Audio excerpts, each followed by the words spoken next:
Um dia acordei e ninguém lembrava quem eu era. Eu acordei com o som do caminhão de lixo passando na rua, aquele barulho metálico e ritmado que sempre serviu de despertador natural no meu bairro no subúrbio de Porto Alegre. O sol entrava pelas frestas da persiana de plástico, desenhando linhas de luz no meu edredom azul, e o cheiro de café passado vindo da cozinha era o sinal de que a vida seguia o seu curso normal. Eu me espreguicei, sentindo aquela preguiça típica de uma quarta-feira de outono, e caminhei descalço pelo corredor de taco frio até o banheiro. Olhei no espelho, lavei o rosto e vi o de sempre. Um cara de 27 anos, com olheiras de quem trabalha demais em frente ao computador e uma cicatriz pequena na sobrancelha esquerda, lembrança de um tombo de bicicleta aos 10 anos. Até ali, eu era o Thiago. O Thiago que morava com a mãe para ajudar nas contas, o Thiago que torcia para o Internacional e que odiava a segunda-feira. Saí do banheiro e fui para a cozinha pronto para dar aquele bom dia de sempre e roubar um pedaço de pão de queijo da cesta. Minha mãe, a dona Clarice, uma mulher de 58 anos, de cabelos grisalhos curtos e que sempre usa um avental florido por cima do pijama, estava de costas,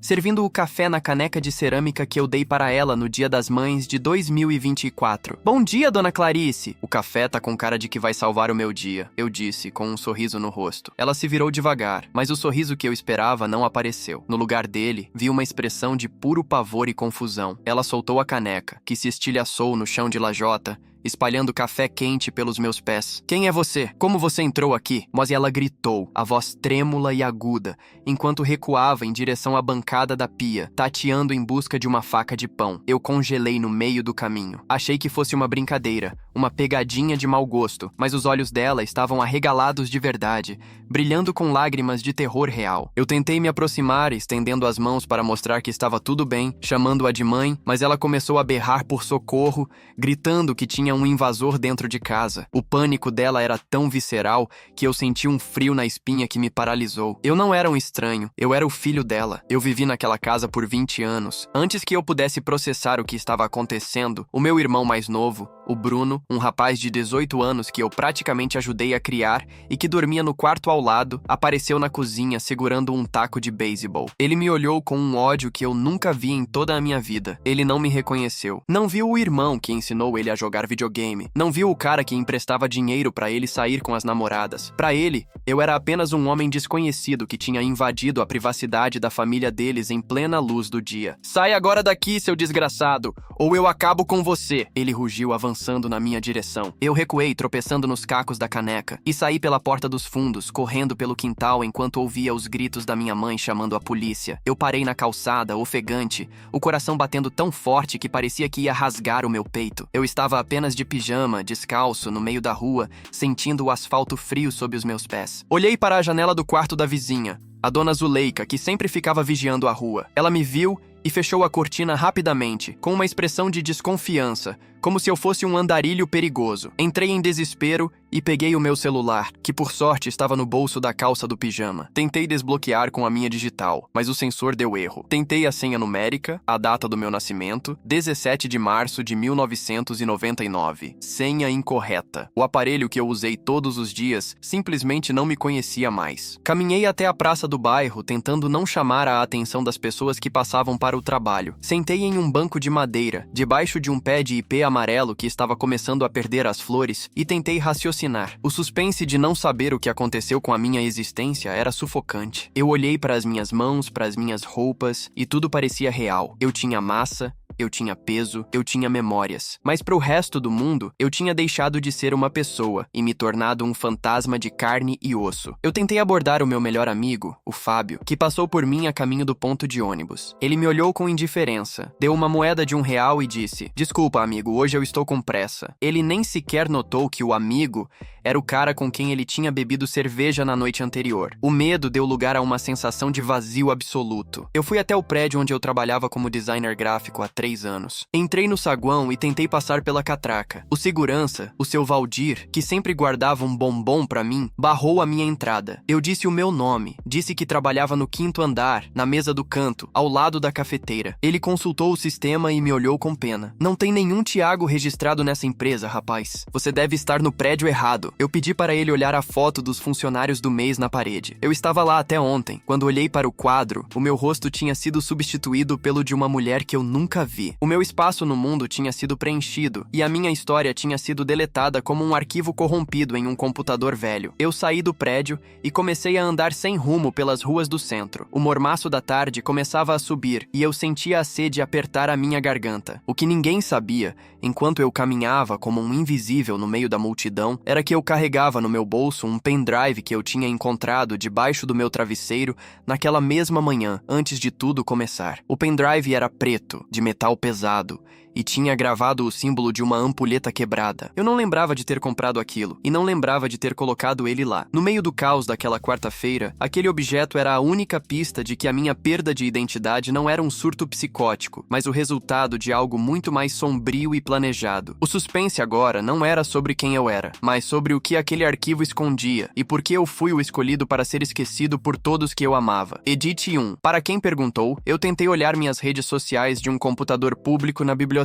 Meu perfil simplesmente não existe mais. Página não encontrada. É como se eu nunca tivesse postado uma foto sequer. Edit 2. Eu vi o Bruno de longe agora há pouco. Ele estava chorando no telefone, dizendo para alguém que a mãe deles tinha levado um susto com um maluco na cozinha. O maluco sou eu. Dói ver seu irmão sofrer por sua causa sem poder fazer nada. Edit 3. Estou escondido em um porão de um prédio abandonado perto do porto. Consegui um notebook velho que liga por milagre. Vou tentar abrir esse pendrive agora. Meus dedos estão tremendo tanto que mal consigo digitar. O conteúdo do pendrive preto e a organização que apaga passados. O porão onde eu me escondi cheirava a mofo, umidade e a óleo de motor velho. Um ambiente que parecia o lugar perfeito para um homem que não existia mais. O notebook que eu encontrei era um modelo de 2012, com as teclas gastas e uma bateria que só funcionava ligada direto na tomada com um fio cheio de fita isolante. Eu conectei o pendrive de metal na entrada lateral e o barulho do cooler do computador pareceu um trovão naquele silêncio absoluto do prédio abandonado. O Windows demorou uma eternidade para reconhecer o dispositivo, e quando finalmente abriu, não havia pastas, nem fotos, nem documentos de texto. Havia apenas um único arquivo executável chamado recordação.exe. Meu dedo hesitou sobre o mouse encardido. Eu sabia que, ao clicar ali, a minha vida, ou o que sobrou dela, mudaria para sempre. Cliquei. A tela do notebook ficou preta por 10 segundos e depois uma cascata de códigos verdes começou a descer em uma velocidade frenética. De repente, uma interface limpa surgiu, mostrando uma lista de nomes, datas e endereços. O meu nome estava no topo, Thiago Silva de Almeida. Ao lado do meu nome, havia um status em letras vermelhas garrafais, expurgo concluído. Abaixo de mim, vi mais de 200 pessoas, todas moradoras de Porto Alegre, marcadas com o mesmo status nas últimas 48 horas. O que mais me assustou foi ver a foto da minha própria casa anexada ao meu perfil, com notas detalhadas sobre a rotina da minha mãe e do meu irmão. Alguém vinha nos vigiando há meses, documentando cada café da manhã, cada briga por causa da louça suja, cada vez que eu saía para trabalhar. Eu comecei a ler os documentos ocultos dentro do programa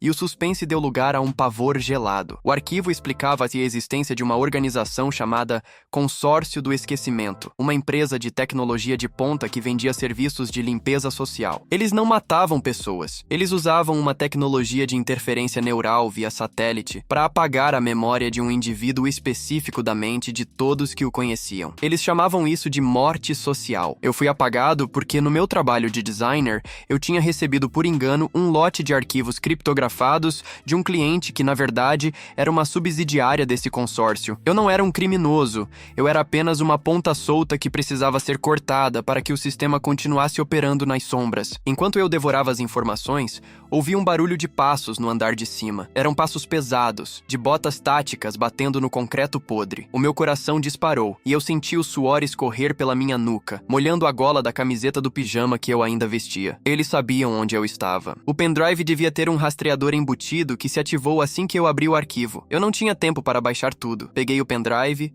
fechei o notebook de qualquer jeito e me enfiei em um duto de ventilação estreito, cujas paredes de metal estavam cobertas de fuligem e teias de aranha. Fiquei ali, imóvel, prendendo a respiração, ouvindo os homens entrarem no porão. O sinal veio daqui. O notebook ainda está quente, disse uma voz grossa desprovida de qualquer emoção. Eu vi, através da grade do duto, a luz de lanternas potentes varrendo o ambiente. Eram 3 homens, todos vestindo ternos escuros e usando fones de ouvido discretos. Eles não pareciam policiais, pareciam executivos que tinham acabado de sair de uma reunião de diretoria, mas carregavam armas com silenciadores que brilhavam de forma sinistra sob a luz fraca. Eles revistaram cada canto, chutando as latas vazias e rasgando os colchões velhos que estavam por ali. Eu senti uma poeira entrar no meu nariz e a vontade de espirrar era quase insuportável. Apertei o meu próprio nariz com força, rezando para qualquer santo que ainda lembrasse de mim. Depois de 10 minutos, que pareceram 10 anos, os homens saíram, resmungando sobre o sinal ter sofrido uma interferência pela proximidade com o rio. Eu esperei mais meia hora antes de sair do duto, todo sujo de pó preto e com arranhões nos braços. Eu precisava sair do centro da cidade. Eu precisava de alguém que pudesse me ajudar,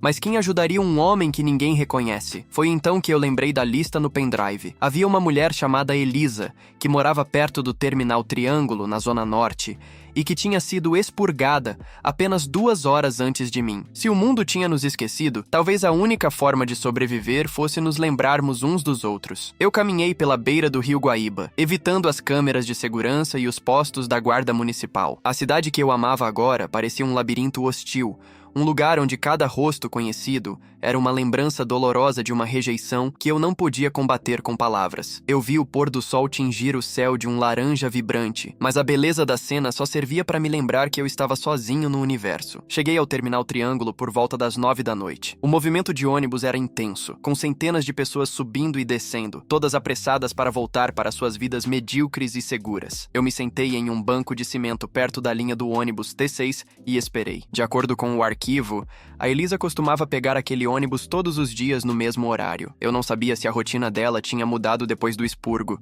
mas era a minha única chance. Às 9h30, eu a vi. Uma mulher de uns 30 anos, com cabelos cacheados presos em um coque bagunçado e uma expressão de desorientação total, a mesma que eu devia estar carregando no rosto. Ela estava sentada no chão, encostada em uma pilastra com uma mochila pequena no colo e chorando baixinho. As pessoas passavam por ela como se ela fosse parte da mobília urbana, um pedaço de paisagem triste que ninguém quer olhar. Eu me aproximei devagar e sentei ao lado dela. Ela nem levantou a cabeça. "Elisa?", eu perguntei com a voz falha. Ela deu um pulo, os olhos arregalados de surpresa e medo. Foi a primeira vez em 14 horas que alguém reagiu ao meu chamado. Ela me olhou de cima a baixo, tentando entender como um estranho sabia o nome dela. Eu mostrei o pendrive preto na palma da minha mão. "Meu nome é Tiago. Eu sei o que eles fizeram com você. Eu sei que ninguém mais lembra quem você é, mas eu lembro. Eu li o seu nome em um lugar que eles não conseguiram apagar." Ela começou a soluçar mais forte, mas desta vez não era de tristeza, era de um alívio tão profundo que ela quase perdeu o fôlego. O suspense de estar sozinho no mundo tinha acabado, mas o perigo de sermos as únicas 2 pessoas que sabiam a verdade estava apenas começando. Edit 1. A Elisa me contou que tentou entrar no apartamento dela e a fechadura tinha sido trocada. Quando ela gritou, chamaram a segurança e disseram que o imóvel estava vazio para locação há meses. O consórcio é rápido demais. Edit 2. O pendrive tem um sistema de autodestruição se eu errar a senha de criptografia dos arquivos de áudio. Eu só tenho mais 2 tentativas para descobrir o que o diretor do consórcio gravou. Edit 3. Estamos indo para um hotel de beira de estrada agora. A Elisa tem alguns trocados que sobraram na bolsa, mas não temos documentos. Vamos ter que usar o pouco de lábia que nos resta para conseguir um teto por uma noite. O encontro com a outra esquecida e o plano suicida no Terminal Triângulo. O barulho do Terminal Triângulo à noite é uma sinfonia de motores a diesel, freios de ar e o murmúrio constante de centenas de pessoas que só querem chegar em casa, mas para mim e para a Elisa, era o som do nosso próprio isolamento. Sentados naquele banco de cimento frio, éramos 2 fantasmas de carne e osso observando um mundo que nos deletou. A Elisa tinha os olhos inchados, uma vermelhidão que contrastava com a pele pálida e os cabelos cacheados que pareciam eletrizados pelo pânico. Ela segurava as alças da mochila com tanta força que os nós dos seus dedos estavam brancos. Quando eu disse o nome dela, Foi como se eu tivesse dado um choque de realidade em alguém que estava se afogando. Ela não me conhecia, mas o fato de eu saber quem ela era, num mundo onde ninguém mais sabia, era a única boia de salvamento que restava. Como? Como você sabe meu nome? Ela sussurrou, a voz saindo rouca, quase sumindo no meio do barulho de um ônibus da linha 631 que encostava na plataforma. Eu abri a palma da mão e mostrei o pendrive preto. Expliquei rapidamente sobre o porão, sobre os arquivos do consórcio do esquecimento e sobre como o nome dela estava logo abaixo do meu na lista de expurgo. Ela me ouviu em silêncio, as lágrimas escorrendo devagar pelo rosto, enquanto o suspense do que faríamos a seguir pairava sobre nós dois como uma nuvem de tempestade. A Elisa trabalhava como arquivista no Fórum Central. Ela era uma mulher de rotinas, de papéis organizados e de uma vida previsível. E ver tudo isso ser pulverizado em questão de horas tinha quebrado algo dentro dela que eu não sabia se conseguiria consertar. Nós saímos do terminal caminhando devagar, tentando não parecer suspeitos para os guardas que patrulhavam a área. O mormaço de Porto Alegre estava pesado, uma umidade que grudava na pele e dificultava a respiração. Decidimos ir para um hotel de beira de estrada na saída para Canoas, um lugar que não pedia muitos documentos se você pagasse em dinheiro vivo. A Elisa tinha R$ 234 na carteira, o último rastro físico da vida dela. Enquanto caminhávamos pela calçada esburacada da Avenida Assis Brasil, ela me contou que tentou ligar para um namorado 17 vezes. Na 18ª, ele atendeu e perguntou se era algum engano ou se ela estava querendo vender algum plano de saúde. Ele nem reconheceu a minha voz, Tiago, ela disse, soluçando. A gente morava junto há 3 anos. Eu conheço o cheiro do travesseiro dele e ele me tratou como se eu fosse um robô de telemarketing. Chegamos ao Hotel Solar, um prédio de 3 andares com uma fachada de azulejos descascados e um letreiro de neon que piscava apenas a palavra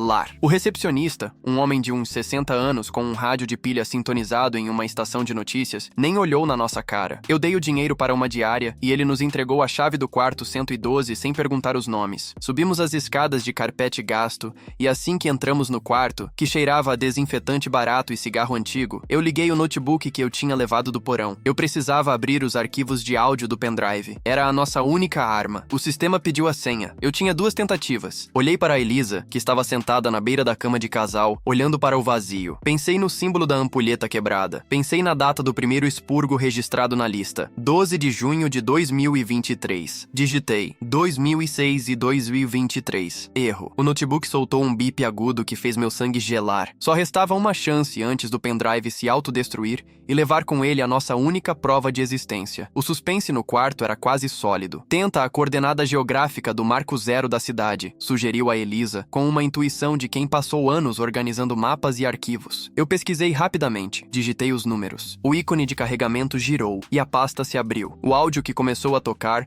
era uma gravação de uma reunião de diretoria. A voz era fria, calculista, a voz de um homem que via pessoas como variáveis em uma equação de lucro. Ele explicava que o projeto Tábula Rasa, o nome oficial do expurgo, era apenas a fase de testes. O objetivo final era vender o silenciamento de opositores políticos e testemunhas de crimes corporativos em escala global. O que ninguém sabia e o que o áudio revelava com uma clareza aterrorizante era que a tecnologia não estava apenas nas antenas de satélite, mas em um aditivo químico colocado no reservatório central de água da cidade de Porto Alegre. Nós não fomos esquecidos por causa de um sinal de rádio. Fomos esquecidos porque as pessoas que amávamos estavam sendo drogadas para apagar as conexões neurais que levavam até nós. A Elisa me olhou com horror. Isso significa que minha mãe, seu irmão, todo mundo está sendo contaminado por causa da gente? Eu balancei a cabeça negativamente. Não era por causa da gente. Nós fomos apenas os primeiros descartes de um sistema que estava prestes a ser implementado em todo o país. O suspense de ser um fantasma tinha acabado, mas a missão agora era muito maior do que recuperar as nossas vidas. Nós precisávamos invadir a central de distribuição de água, ou a sede do consórcio, que, segundo o arquivo,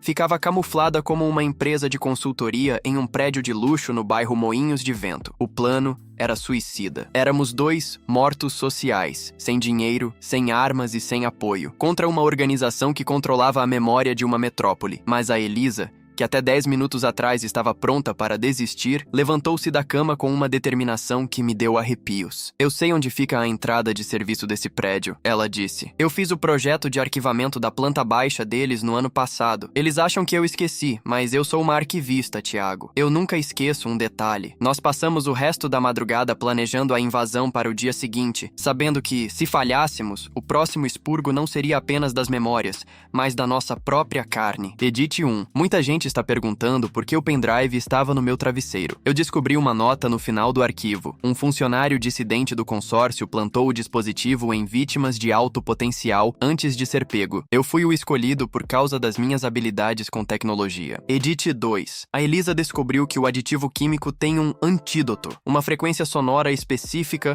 que reativa os neurônios bloqueados. Eu preciso baixar esse sinal no meu celular antes que a internet do hotel caia. Edit 3. Alguém bateu na porta do quarto agora há pouco. Não respondemos. O passo era leve demais para ser um funcionário do hotel. Acho que o rastreador do pendrive ainda está funcionando de alguma forma. O retorno ao meu próprio quarto e a prova de que eu ainda existo. O sol de quinta-feira nasceu com uma cor de ferrugem, um mormaço que pesava sobre Porto Alegre, como se o próprio céu estivesse cansado de esconder tanta sujeira. Eu e a Elisa saímos do hotel de beira de estrada antes que o recepcionista pudesse trocar de turno. Caminhamos pela calçada da Assis Brasil, mantendo as cabeças baixas, sentindo que cada viatura da brigada militar que passava era um carrasco em potencial. O plano original era ir direto para o Moinhos de Vento, mas eu não conseguia tirar uma ideia da cabeça. Se o consórcio do esquecimento tinha apagado as memórias das pessoas através da água e de sinais neurais, eles não podiam apagar os rastros físicos que eu deixei para trás. Eles podiam trocar as fechaduras, mas não podiam mudar o fato de que, debaixo da terceira tábua de taco do meu quarto, havia uma caixa de metal com as fotos da minha infância, que a minha mãe nunca digitalizou. Eu preciso voltar lá, Elisa, eu disse, parando em frente a uma farmácia que exibia o horário. 10 da manhã e 15 minutos. Ela me olhou com uma mistura de pânico e descrença. Tiago, é suicídio. Eles devem estar vigiando a sua casa esperando você aparecer como um animal ferido voltando para a toca. Eu sabia que ela tinha razão, mas o suspense de não saber se as minhas provas físicas ainda estavam lá era pior do que o medo de ser pego. Se eu conseguisse aquelas fotos e as mostrasse para a minha mãe enquanto tocava a frequência sonora do antídoto que eu baixei no celular, talvez o bloqueio neural dela se quebrasse. Era a nossa única chance de conseguir um aliado que o consórcio não pudesse prever. Pegamos um ônibus lotado em direção ao subúrbio. Eu me senti um criminoso no meu próprio bairro, escondendo o rosto atrás de um boné surrado que encontrei no lixo do hotel. Descemos 2 paradas antes da minha rua. O silêncio da vizinhança era ensurdecedor. Passei pela frente da casa da dona Zuleika e vi que ela continuava na janela, mas desta vez ela estava falando ao telefone, olhando fixamente para o portão da minha casa. Eu fiz um sinal para a Elisa dar a volta pelo quarteirão e pular o muro dos fundos comigo. O muro de chapisco arranhou as minhas mãos, mas a adrenalina era tanta que eu mal sentia a dor. Caímos no quintal, perto do pé de limão que eu mesmo ajudei a plantar. A porta dos fundos estava trancada com uma fechadura eletrônica nova, preta, que brilhava de forma sinistra contra a madeira velha. O consórcio não perde tempo, mas eles esqueceram de um detalhe. A janela do banheiro de serviço, aquela que o Bruno sempre deixava aberta para o gato entrar, continuava com o trinco quebrado. Eu me espremi pela abertura estreita, sentindo o cheiro de desinfetante de lavanda que a minha mãe sempre usava. Entrei na cozinha. O rádio estava ligado na Rádio Gaúcha, passando as notícias do meio-dia, e eu vi o prato de comida do Bruno em cima da mesa. Ele estava em casa. O suspense de ser pego pelo meu próprio irmão me fez suar frio. Caminhei na ponta dos pés pelo corredor. Ouvi o som de um videogame vindo do quarto dele. Entrei no meu antigo quarto. O coração quase saiu pela boca quando vi que o cômodo estava completamente vazio. A minha cama, o meu computador, os meus pôsteres de bandas de rock, tudo tinha sumido. As paredes estavam pintadas de um branco gelo impecável e havia um cheiro de tinta fresca que ardia no nariz. Eles tinham feito uma limpeza profunda em menos de 24 horas, mas a tábua de taco, eu me ajoelhei perto do canto onde ficava o guarda-roupa. Usei a ponta do pendrive de metal para forçar a madeira. A tábua cedeu. Lá estava ela. A caixa de metal cinza coberta de pó, mas intacta. Eu a puxei para fora com as mãos trêmulas. Dentro dela, havia fotos minhas com o Bruno no colo. Fotos da minha formatura onde a minha mãe me abraçava com um orgulho que nenhuma droga neural poderia apagar. Eu senti uma lágrima lágrima cair sobre o vidro de uma moldura pequena. Naquele momento, a porta do quarto se abriu. O Bruno estava parado ali, segurando um copo de água. Ele me olhou e o copo caiu da mão dele, estilhaçando-se no chão. O pânico nos olhos dele foi instantâneo. Você de novo? Eu chamei a polícia, seu doente. O que você fez com as coisas que estavam aqui? Ele gritou, avançando para me agarrar. Bruno, olha para mim!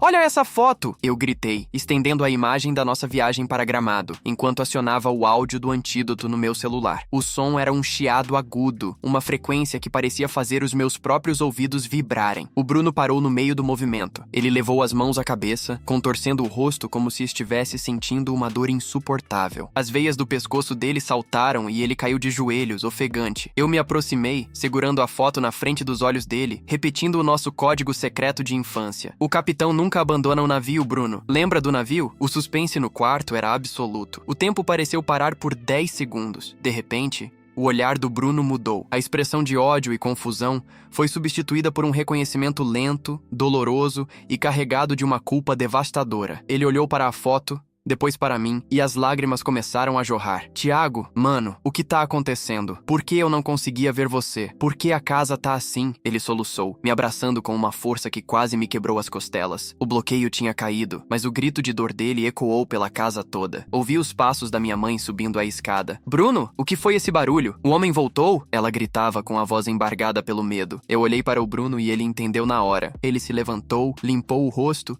e me escondeu atrás da porta do armário embutido que ainda estava lá. Não é nada, mãe. Eu só quebrei um copo. Fica aí embaixo. Eu já vou limpar. Ele respondeu, tentando manter a voz firme. Eu estava seguro por enquanto, mas o som de uma sirene de polícia começou a se aproximar da nossa rua. O consórcio não tinha desistido, e agora que o Bruno lembrava de mim, ele também era um alvo. O jogo de gato e rato tinha atingido o seu ponto mais crítico, e a próxima parada era o prédio de luxo no Moinhos de Vento, onde o segredo do expurgo estava guardado a 7 chaves. Edith 1. O Bruno me contou que, na mente dele, o meu quarto sempre esteve vazio. Ele achava que a gente usava o cômodo para guardar tralhas. O cérebro dele simplesmente preencheu o vácuo com uma mentira conveniente. Edith 2. Conseguimos colocar um pouco do antídoto no café da minha mãe antes de sairmos. Ela ainda está confusa, mas já começou a perguntar onde estão as minhas camisas. O efeito é gradual, mas está funcionando. Edith 3. Estamos no carro do Bruno agora, indo buscar a Elisa, que ficou esperando no beco. Tem um sedã preto nos seguindo desde que saímos do bairro. Eles não estão nem tentando se esconder mais. O acerto de contas vai ser hoje. O colapso do consórcio e o preço amargo de ser lembrado outra vez. O bairro Moinhos de Vento estava mergulhado em uma neblina fina. Uma garoa que tornava as calçadas de pedra portuguesa escorregadias e o ar com um cheiro metálico de chuva iminente. O prédio da Omni Consultoria, a fachada de luxo do consórcio do esquecimento, erguia-se como um monólito de vidro e aço negro, refletindo as luzes da cidade de forma distorcida. Eu, o Bruno e a Elisa estávamos dentro do carro, com o motor desligado, a apenas 2 quadras dali. O silêncio dentro do veículo era cortante, interrompido apenas pelo som rítmico do limpador de para-brisa que eu tinha esquecido de desligar completamente. O Bruno segurava o volante com tanta força que os nós dos seus dedos estavam brancos, e a Elisa, no banco de trás, revisava as coordenadas da planta baixa que ela tinha memorizado. O suspense de estarmos a poucos metros do coração do sistema que nos deletou fazia o meu estômago dar voltas. Se a gente entrar e o sinal do antídoto não alcançar o servidor central, a gente nunca mais sai de lá, Tiago, sussurrou a Elisa, a voz trêmula, mas carregada de uma determinação gélida. Eu olhei para o pendrive preto na minha mão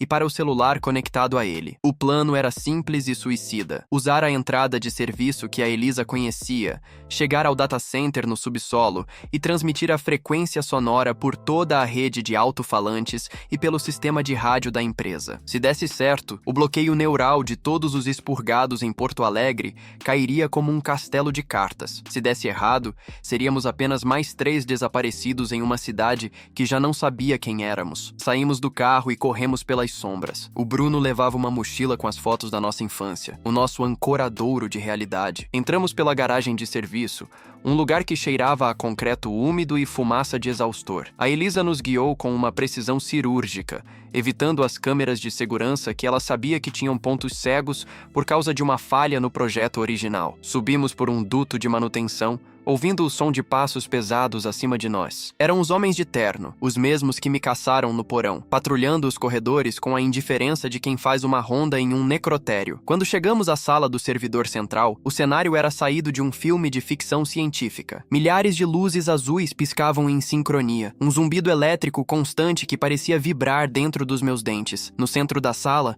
em uma tela gigante, vi o mapa de Porto Alegre com milhares de pontos vermelhos. Cada ponto era uma pessoa que tinha sido esquecida. O meu ponto e o da Elisa piscavam em amarelo. Anomalia detectada. Eu conectei o pendrive no console principal. O sistema exigiu uma confirmação biométrica. Eu gelei. Eles precisam de uma digital de alguém que ainda esteja no sistema, eu disse em pânico. Foi então que o Bruno deu um passo à frente. Ele ainda não tinha sido expurgado oficialmente. Ele era a nossa chave mestra. O Bruno colocou o polegar no sensor. O sistema processou por 5 segundos que pareceram 5 horas. De repente, a tela ficou verde. Acesso concedido. Eu dei o comando para iniciar a transmissão da frequência sonora em larga escala. O som que saiu pelos alto-falantes do prédio não era um barulho, era uma vibração que parecia rasgar o ar. Naquele momento, a porta da sala foi arrombada. 3 seguranças armados entraram, mas assim que o som atingiu os ouvidos deles, eles caíram de joelhos, levando as mãos à cabeça e gritando de dor. O bloqueio estava caindo em tempo real, inclusive para os próprios carrascos. "Tiago, olha!" gritou a Elisa e apontando para um monitor. Os pontos vermelhos no mapa estavam ficando brancos um por um. A cidade estava acordando do transe. Eu peguei o microfone do sistema e, com a voz embargada, disse apenas 3 palavras que ecoaram por todos os prédios da região. "Nós estamos aqui." Saímos do prédio enquanto o caos se instalava. Funcionários do consórcio vagavam pelos corredores com olhares perdidos, recuperando memórias de crimes que tinham cometido e de pessoas que tinham ajudado a apagar. O suspense da perseguição tinha acabado, mas o choque da realidade estava apenas começando. Voltamos para casa no meio da madrugada. As ruas de Porto Alegre estavam estranhas. Vi pessoas saindo de pijamas nas calçadas, abraçando vizinhos que não reconheciam há meses. Chegamos na nossa casa e a luz da sala estava acesa. Minha mãe estava sentada no sofá, segurando uma camiseta minha contra o peito e soluçando alto. Quando abrimos a porta, ela não gritou. Ela não correu em busca de uma faca. Ela apenas se levantou, caminhou até mim com as pernas trêmulas e me deu o abraço que eu achei que nunca mais sentiria. "Tiago, meu filho, me perdoa. Eu tive um pesadelo tão horrível que eu esqueci o seu rosto", ela disse, a voz entrecortada pelas lágrimas. O preço da lembrança foi amargo. O consórcio do esquecimento